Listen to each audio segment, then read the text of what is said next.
The unexpected signal. The rhythmic hum of machinery filled the cramped maintenance bay of Outpost Sierra 7, a weathered space station orbiting the outer edges of human space. Marcus Chen's practiced hands moved deliberately across the antiquated life support system, his dark eyes focused on the delicate calibration before him. At 34, he'd earned a reputation as the station's miracle worker, keeping the aging equipment running long past its intended lifespan. "Come on, you stubborn piece of junk," he muttered, adjusting the atmospheric recycler's flow rate. The device responded with a series of clicks before settling into a steady purr. Marcus allowed himself a small smile of satisfaction. Another day, another crisis averted. The station's skeletal crew of 15 relied on his expertise to keep them alive in the unforgiving vacuum of space. Sierra 7 wasn't much to look at, but it served as a vital refueling point for cargo ships traversing the commerce routes between Earth's colonies. More importantly, it was home.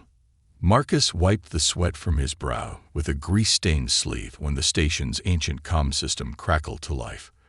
The sudden burst of static made him jump, nearly dropping his wrench. "Marcus, you need to get up to control immediately."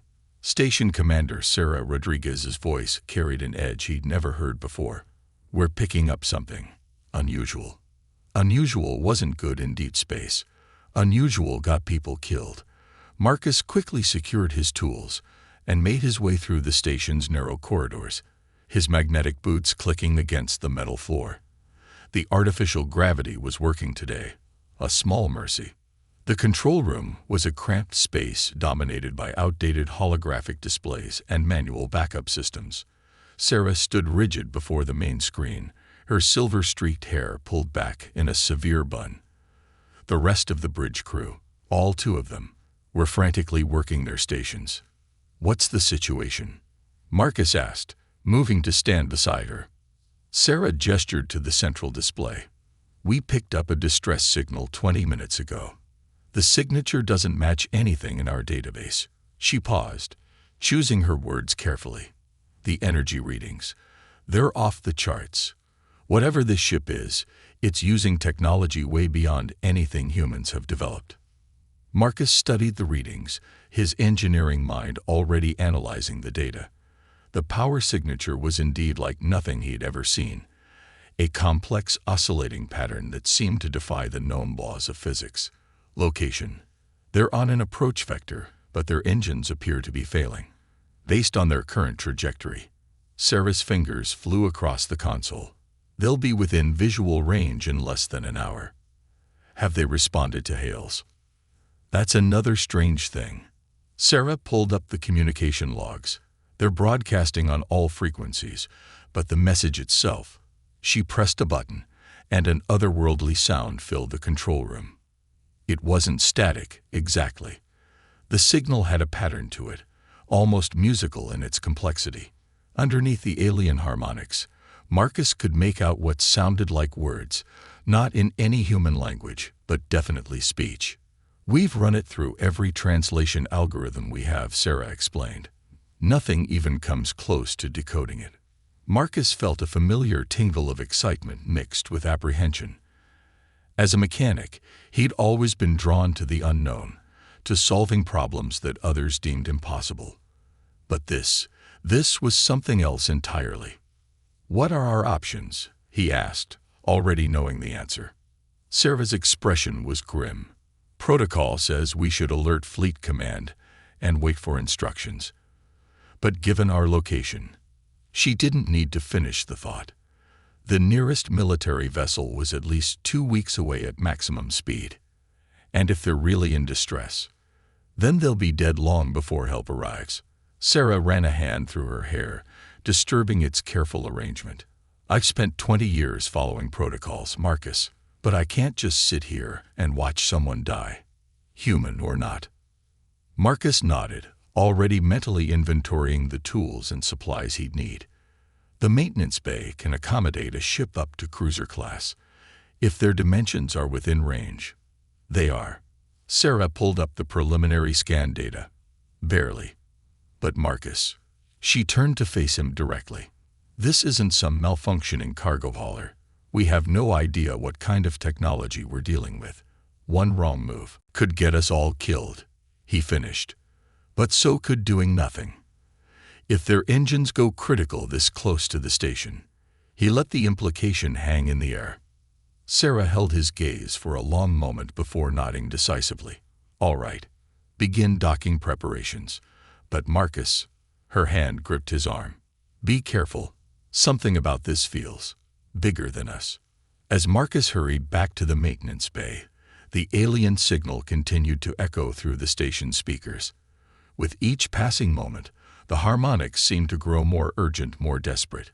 Whatever was out there, whatever was coming their way, he had a feeling it was about to change everything. He began prepping the emergency repair systems, his mind racing through possible scenarios. In all his years of fixing ships, he'd never encountered anything truly alien. Human technology, for all its variations, followed certain basic principles. But this would be like solving a puzzle where he couldn't even see the pieces. The station's alert system suddenly blared to life. "Unknown vessel entering visual range," the automated voice announced. "All personnel prepare for potential emergency procedures." Marcus moved to the bay's observation window, watching as a shape emerged from the star-studded darkness. His breath caught in his throat.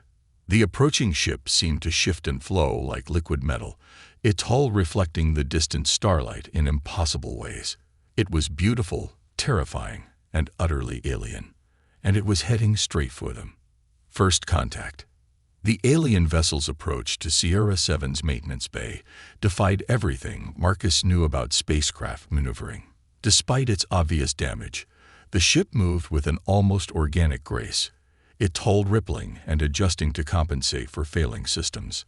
As it passed through the atmospheric containment field, the bay's sensors screamed warnings about unknown energy signatures and potentially hazardous radiation. The ship settled onto the docking clamps with surprising gentleness, its surface still shifting like mercury under station lights. Marcus stood at the ready with his diagnostic tools, though he doubted any of them would be capable of reading the alien technology. Sarah and 2 security officers, the sum total of the station's defensive force, flanked him, their stance tense but professional. "Life signs," Sarah asked over the comm. "Reading 4 distinct signatures," replied Chenlai, their sensor specialist. "But the biosigns are, well, they're not like anything in our database." A section of the hull suddenly began to transform, flowing like water to create an opening. No visible seams, no mechanical parts, just smooth transformation from solid to passage. The sweet scent of unfamiliar flowers wafted from the opening, along with a hint of ozone. The first figure that emerged made Marcus question his eyes. She, and despite the alien nature of the being, that pronoun seemed appropriate, stood nearly 8 feet tall. Her skin was a deep cobalt blue that seemed to shimmer with its own internal light, covered in intricate patterns that shifted like constellations. What appeared to be hair floated around her head in delicate tendrils, responding to unseen currents. 3 more beings followed, similar in appearance, but with variations in their coloring and patterns. They moved with a fluid grace that made human motion seem clumsy by comparison. The leader's eyes, iridescent and multifaceted like opals, fixed on Marcus with unnerving intensity. "You are this station's repair specialist." Her voice resonated in Marcus's head without passing through his ears, accompanied by a sensation like mint on his tongue. He swallowed hard and stepped forward. "I'm Marcus Chen, chief mechanic of Sierra 7. We received your distress signal." The alien leader inclined her head in what appeared to be a gesture of acknowledgement. "I am Navigator Celeste." The name seemed to translate itself in Marcus's mind, though he suspected it wasn't her true designation. "We have suffered critical damage to our quantum displacement matrix. Without repairs, our ship's containment systems will fail within your world's standard day." Sarah moved forward, her hand consciously away from her sidearm. "I'm Station Commander Rodriguez. We're willing to offer assistance, but we need to understand what we're dealing with." Your technology is unlike anything we've encountered, and your species is unlike any we expected to find in this sector, Celeste replied. Her companions remained silent but alert, their attention darting between the humans and various points around the bay. We are refugees, of a sort. The less you know of our origins, the safer you will be. Marcus studied the visible damage to their ship. Though the hull appeared to be self-repairing to some degree, angry red energy pulsed from several wounds in the vessel's side. That energy signature, it's becoming increasingly unstable. Whatever hit you, it's interfering with your ship's normal regenerative processes. Celeste's expression shifted in a way his human brain couldn't quite interpret. You are perceptive, mechanic Marcus. Yes, the weapons used against us were designed specifically to disrupt our biomechanical systems. Our pursuers are thorough in their methods. Pursuers. Sarah's voice sharpened. Are we likely to have company? Not immediately. One of Celeste's companions spoke up. Her skin was a lighter shade, almost silvery. We employed several temporal displacement techniques to confuse our trail, but they are persistent.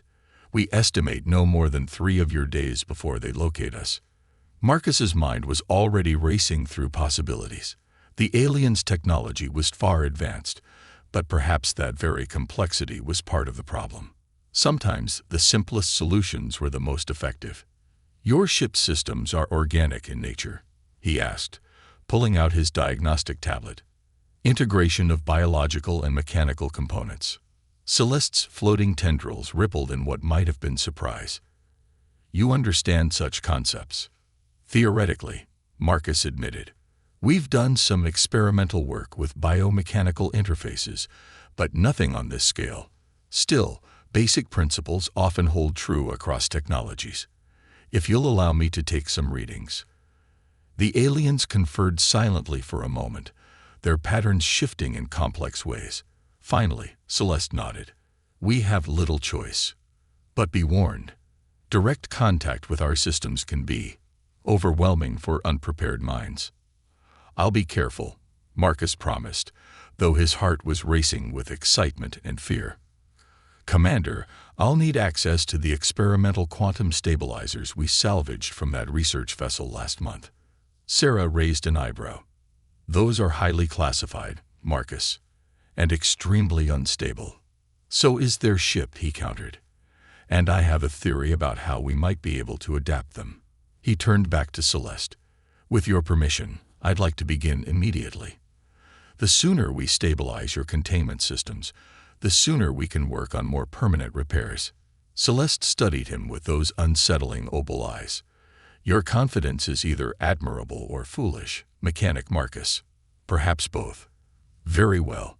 She gestured, and the hull opening widened. Welcome aboard the Stellar Dream. Try not to touch anything without guidance. Some of our systems can be defensive. As Marcus followed the aliens into their ship, he couldn't shake the feeling that he was walking into the most important moment of his life. The interior was even stranger than the exterior. Corridors that seemed to breathe, surfaces that responded to the crew's presence, and everywhere that sense of barely contained energy. Beautiful, he breathed, running his scanner over a pulsing conduit. The readings made absolutely no sense, but patterns were beginning to emerge, patterns he might be able to work with. Beauty can be deceiving, Celeste said softly, as your species will soon learn if we cannot complete our mission. Marcus looked up sharply, but the alien navigator had already moved ahead, leaving him to wonder just what kind of situation he'd gotten himself, and Sierra 7, involved in. Whatever it was, he had a feeling that fixing their ship would be the easiest part of what was to come. Behind him, the hull sealed itself seamlessly, cutting off his view of the maintenance bay and his fellow humans. He was alone with beings whose very existence challenged everything humanity thought they knew about life in the universe.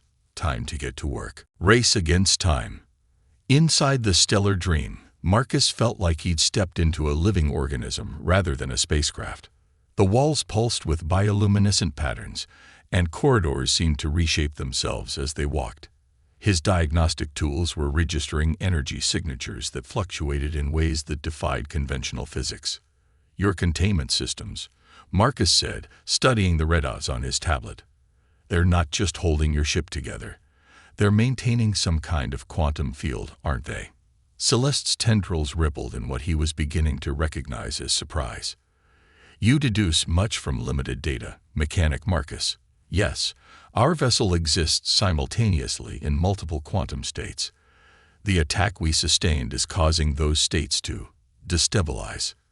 If those states collapse completely," Marcus ran the calculations in his head, "the energy release would vaporize everything within several light minutes. Hence our urgency," the silvery-skinned alien, who had introduced herself as Quantum Specialist Area, interjected. "Our pursuers may have intended this outcome. A failed containment would eliminate both us and any evidence of their attack." They reached what appeared to be the ship's engineering core. The chamber was a spherical space filled with swirling, translucent structures that reminded Marcus of neural networks. At the center, a column of shifting energy pulsed erratically, its color oscillating between deep purple and angry red. "Our quantum displacement matrix," Celeste explained. "The heart of our propulsion and containment systems. The weapon that struck us was designed to create cascading failures in the quantum field harmonics." Marcus approached the central column, his mind racing. "These patterns, they're similar to the quantum fluctuations we observed in those experimental stabilizers. Different scale, different application, but the underlying principles." He turned to Area. "Your ship's systems are partially organic, right? They can adapt and learn." "Correct. The stellar dream is as much a living entity as it is a vessel. Then maybe we don't need to fully understand your technology to help it heal itself." Marcus pulled out his tablet and began making rapid calculations. "Commander Rodriguez," he called over his comm, "I need those quantum stabilizers in the maintenance bay immediately. And bring Dr. Zhang from medical. We're going to need her expertise in cellular regeneration." The next few hours were a blur of intense activity. While Marcus and Area worked to interface the human quantum stabilizers with the alien systems, Dr. Zhang provided crucial insights into how to support the ship's biological components. The work was delicate and dangerous. More than once, surges of quantum energy nearly overwhelmed their equipment. "Remarkable," Area observed as they worked. "Your species' technology is primitive compared to ours, yet you find ways to adapt and improvise that we would never have considered. Perhaps this is why they fear you so much." Marcus looked up from the interface he was calibrating. "They? Your pursuers?" Celeste, who had been monitoring their progress, shot Area a warning look. "We have said too much already. The less you know about the forces aligned against us, the safer your station will be." "With all due respect," Marcus replied, not looking up from his work, "we're already involved. If these repairs don't hold, we're as dead as you are. And if they do hold, your pursuers will know humans helped you. We deserve to know what we're dealing with." A tense silence followed, broken only by the humming of equipment and the ship's increasingly unstable energy pulses. Finally, Celeste spoke. "We are members of the Quantum Collective, an alliance of species dedicated to preserving the stability of this galaxy's quantum framework. Our pursuers," she paused, her patterns darkening, "they seek to weaponize quantum mechanics itself, to gain control over the very fabric of space-time." "The attack on our ship was a test," Area added. "We discovered one of their research facilities and obtained proof of their experiments. Experiments that could unravel the quantum stability of entire sectors of space." Marcus absorbed this as he made final adjustments to the interface. "And humanity, where do we fit into this?" "Your species is unique," Celeste said carefully. "Your minds can grasp quantum concepts in ways that should be impossible given your level of technological development. This makes you interesting to both sides." Before Marcus could respond, alarms blared throughout the ship. The central column's pulsing became more erratic, and the neural-like structures began to flash warning patterns. Quantum cascade accelerating, area reported urgently. Field stability at 12% and falling. Marcus checked his readings and made a quick decision. We need to initiate the synchronization now. The stabilizers should create a resonance pattern that will help your ship's organic systems reestablish quantum harmony. He looked at Celeste. But I have to warn you, this is completely theoretical. If I'm wrong, we are dead either way, she stated simply. Proceed. Marcus took a deep breath and activated the interface. For a moment, nothing seemed to happen. Then the quantum stabilizers began to pulse in rhythm with the ship's energy column. The neural structures flickered rapidly, adjusting to the new quantum frequencies. Suddenly, Marcus felt a sensation like electricity running through his entire body. The ship's biomechanical systems were responding to the treatment, but they were also trying to interface with his mind. Through the connection, he caught glimpses of vast quantum networks spanning the galaxy, of civilizations operating on levels humans had barely dreamed of, and of a darkness spreading through it all. "Hold on," he heard Arya say, though her voice seemed to come from very far away.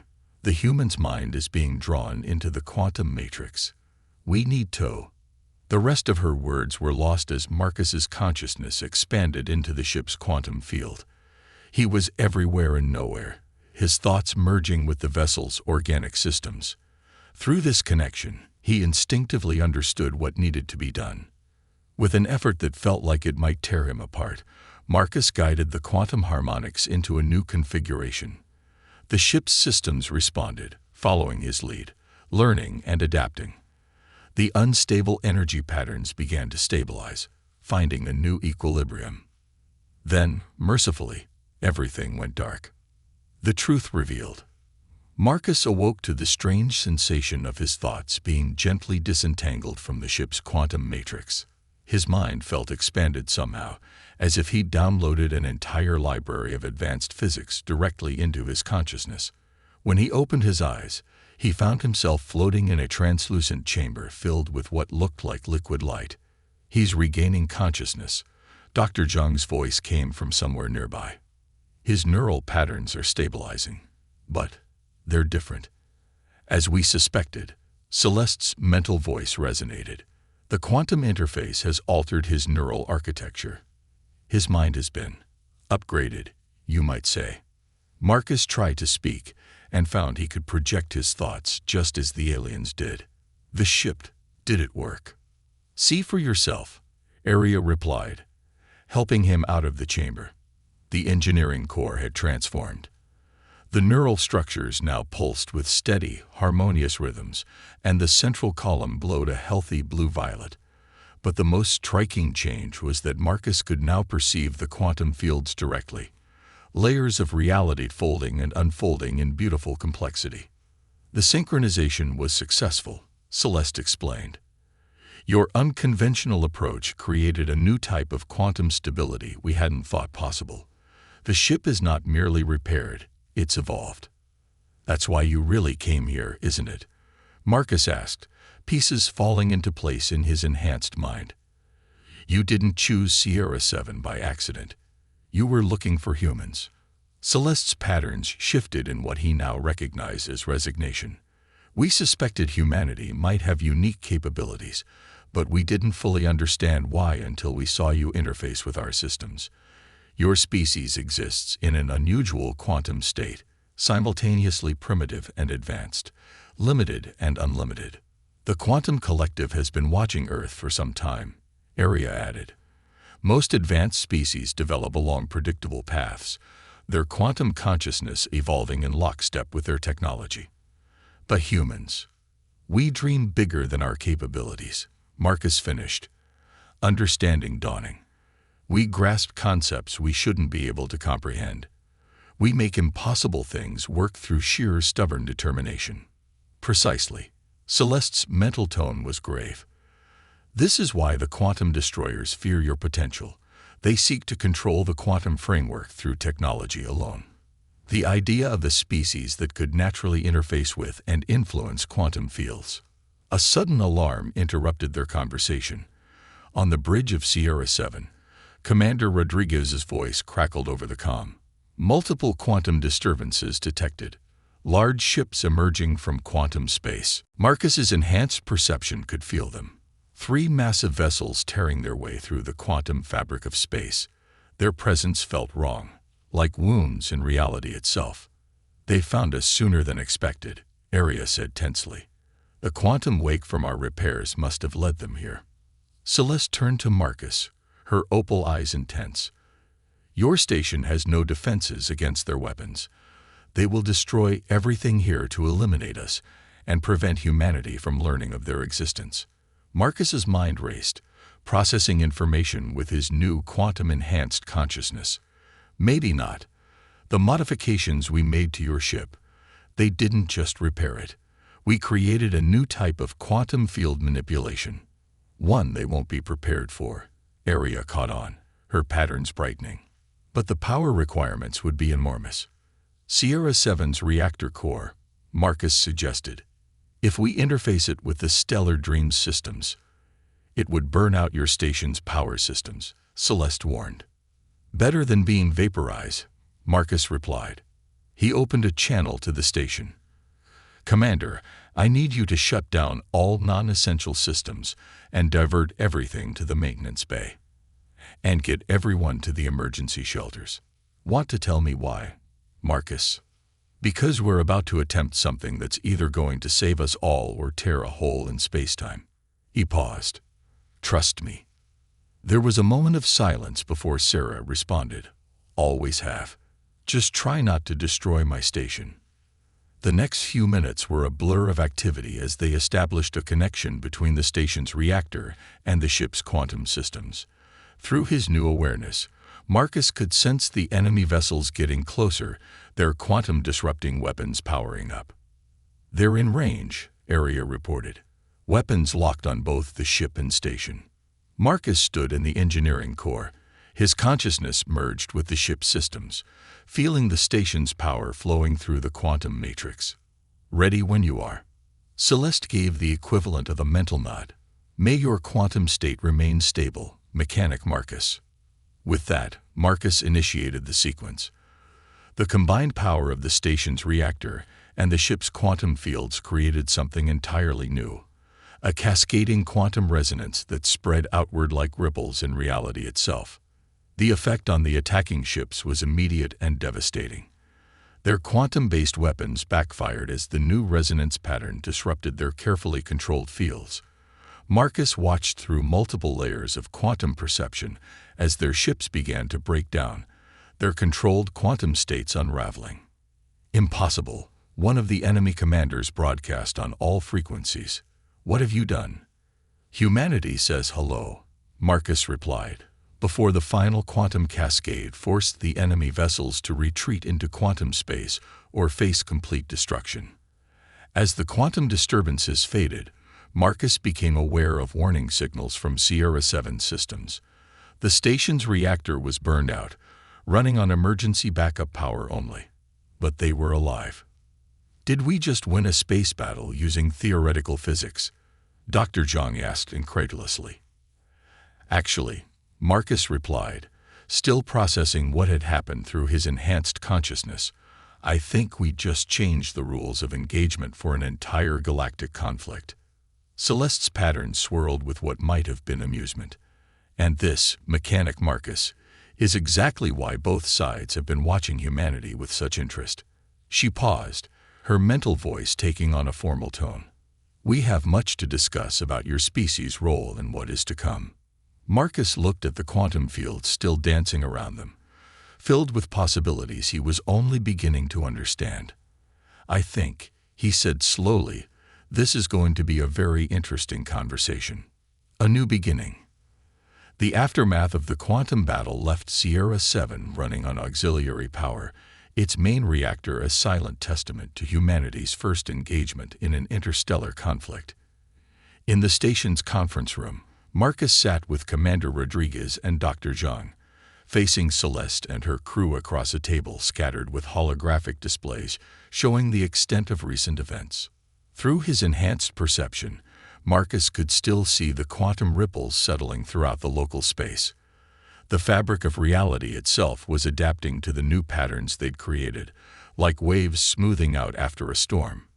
"Your station's sacrifice will not be forgotten," Celeste said, her mental voice carrying genuine respect.